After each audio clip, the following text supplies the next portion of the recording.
Why did Bo Nix look so bad against the Colts?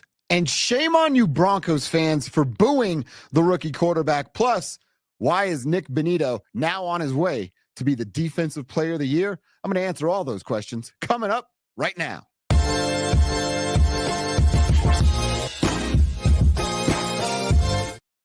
All right, Broncos country, welcome to it, a Monday edition of Dover on Denver, coming hot off a Broncos victory over the Indianapolis Colts, 31-13. And I know if you watched the game on TV, it didn't feel like that. I know if you were in the stands, because I was up in the press box, it didn't feel like that because Bo Nix was bad. I can't sugarcoat it. Not a lot of excuses for the rookie quarterback. He was bad, but I'm going to tell you why. There's a couple of things that Bo was doing that's been out of character for him really since, let's go back to week 4 when they were in New York City and it was the rain game, right? Couldn't hold on to the football, wasn't moving down the field. He looked bad in that game. Since then, it's been way less of the struggle and a lot of improve and excel for Bo Nix until yesterday. So what went wrong? I mean, the things that he was doing, it was bad. Late on throws, not seeing the full field. There was the 2 interceptions to Courtland Sutton. Courtland needs to be a little bit better on those instances, playing more defense. And again, if you were at the game, you probably saw this. Sean Payton undressed Courtland Sutton after the first interception and the second, but really, really got after him on that first interception. So he's blaming the wide receiver a little bit, but Bo was late on that throw. And on the second one, middle of the field is Troy Franklin by himself. I like to call it butt naked wide open. That's what Troy Franklin was. And he was going to be on his way to the end zone had Bo thrown in the ball that way. Far side left hash marks, he had Javonte Williams also standing there by himself. Probably not a house call because he had a long ways to go in front of him. And, you know, he's Javonte Williams. That hadn't been great this year. But those were 2 players that were wide open where he just completely missed the read. So he's late on throws. He's not reading the full field. And then something else that Bo had been really, really good at as of late was ball placement, putting it on a shoulder pad wherever that wide receiver is going, right? You put it on that shoulder pad so they have to lose no momentum and they keep going in the right way. We've seen Sean Payton try to get Marvin Mims the ball as many ways as he possibly can. And as he should. Marvin's proven to be a pretty big piece of this Broncos team. But 2 different throws, both came in the first half, where Bo's just hitting a quick little dump screen check to Marvin Mims. One, Marvin has to jump up and catch the damn ball. That's obviously taking a little bit of time of him planting that foot and getting upfield. And then the other one, instead of it being the left shoulder so he can turn and continue with his momentum, he hits him on the right shoulder. That's, again, half a second, 0.8 seconds, slowing Marvin Mims down. Out of character for Bo Nix. He's been really good reading the entire field. That's been a big benefit of Bo, is how much he spreads the ball around, right? Guys like Courtland Sutton aren't giving you 10, 12 catches and 100 yards every single week because Bo shares the love, spreads the football. He didn't do that enough against the Colts game. Again, I like to nitpick in a win. I feel like a coach, right? I get to nitpick during a win over film study rather than a loss and just undressing everybody. So he was bad about looking and using the entire field, bad with ball placement, and just kind of tunnel vision on Courtland. I think he trusts Courtland Sutton more than anybody. In fact, I know that. And when he needs a play, he's really looking for 14. And you can kind of get into that mode of just staring down a guy too often. And he did that on a couple of those INTs to Courtland Sutton. I will say this, though. If you're selling your Bo Nix stock today, come meet me outside the studio. I'll buy all of it. I will buy all of it because it's foolish to sell Bo's stock today.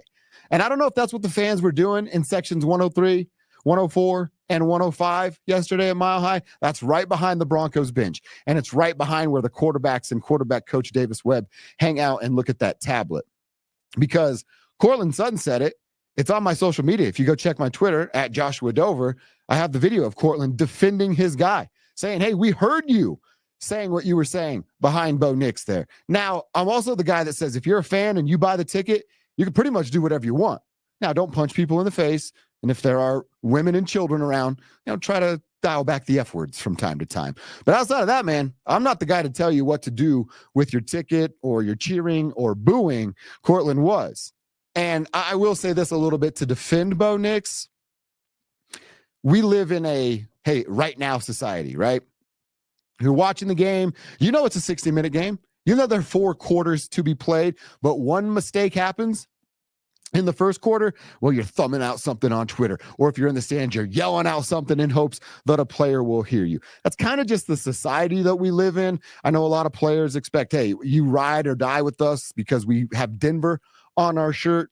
Yeah, fans aren't really like that anymore. So again, you can do whatever you want as a fan. Watch the F-bombs and try not to punch anybody else in the face. That's assault, brother. So, outside of that, you do whatever you want. But Courtland Sutton was upset that some in Broncos country was going after Bo Nix. Bo had a bad game. I told you this, I'm going to keep saying it. I'm not giving him a pass. He was bad, and it was very disappointing. But for the first time in almost a decade, the Denver Broncos have a good enough team that when the offense stinks or the quarterback struggles, everybody else picks up their play.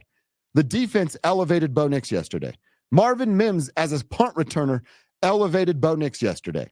When's the last time you could say Broncos offense was bad, but the defense and special teams were so good that they still scored 31 points? And I love this stat before we talk about Nik Bonitto, because that dude's putting on a show. How about this for what the Broncos did? Under 200 yards of total offense, 3 interceptions from Bo Nix. They still haven't had a 100-yard rusher in over 30 games, and they scored 31 points. Something that the Kansas City Chiefs have not done all season. They played their worst game offensively and scored more points in the win over the Colts than the Kansas City Chiefs have scored all season long. If that's their bad game, well, then this Broncos team is going to be more than okay. If that's what bad looked like, scoring 31 points, I'd hate to be the team that gets them when they're good. And what if that comes wild card weekend? So chill out, Broncos country. You got to win. Get a little greedy too much. You remember where we were a year ago? How about 3 years ago? How about 4 years ago? 5, 6, 7, 8 years ago? We're sitting pretty in Broncos country compared to where we have been sitting over the last 8 or 9 years. All right, now some Nik Bonitto conversation. Nik Bonitto is the defensive player of the year. I don't know that you can convince me otherwise. I'd love for you to try in the comment section here on YouTube while you're there. Hit comment, like, subscribe, all that good stuff. But all right, Trey Hendrickson, he's leading the league in sacks. Plays for the Bengals. They're not very good right now. They're going to fight for their lives to make the postseason, and I don't believe that they do. You do have Danielle Hunter, who passed Nik Bonitto in sacks this weekend. Danielle's over in Houston right now, still playing at a high level, obviously with his 12 sacks. But the stat that's going to save Nik Bonitto's Defensive Player of the Year chances. Go back to 2014. J.J. Watt was still in the league. And J.J. Watt in the year 2014 was the NFL Defensive Player of the Year. You know what J.J. did that year? He had double-digit sacks, and he was a defensive player with 2 defensive touchdowns. Guess what Nik Bonitto did yesterday? He got his 2nd defensive touchdown. They called it a fumble because the NFL rules are weird. I mean, that's an interception. He jumped the route, and he turned on the afterburners once again, ran to the end zone, and then hit you with the Marshawn. Will I get fined for doing that?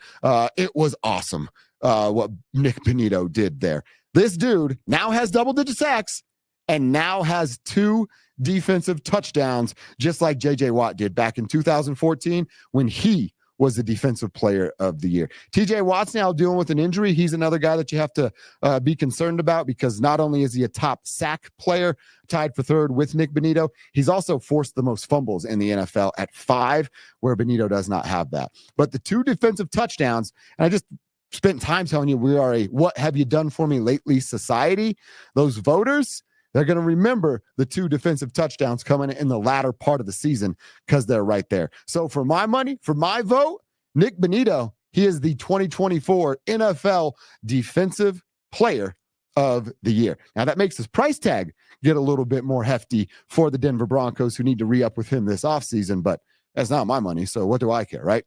And last time I checked, Greg Penner and Robson Walton were worth $76 billion. I think they can afford the dough. So Bo Nix, yes, he was bad, but I am not out on Bo. You want to sell your Bo Nix stock? Bring it to me. I'll buy all of it starting today. And Nik Bonitto, that fella, he's on his way to becoming the Defensive Player of the Year. Broncos country, the Broncos are going to the playoffs. Keep your chin up. Should be excited today, not down and disappointed. They're on their way to the postseason for the first time since they won the freaking Super Bowl. Don't forget to comment. Hit that like and subscribe button. We're hanging out here on Dover on Denver every Monday and Wednesday. I'd love to be YouTube homies with you. Hit me up on the comments. I'll be back in there responding and replying as often as I can. This has been Dover on Denver, and now I'm done.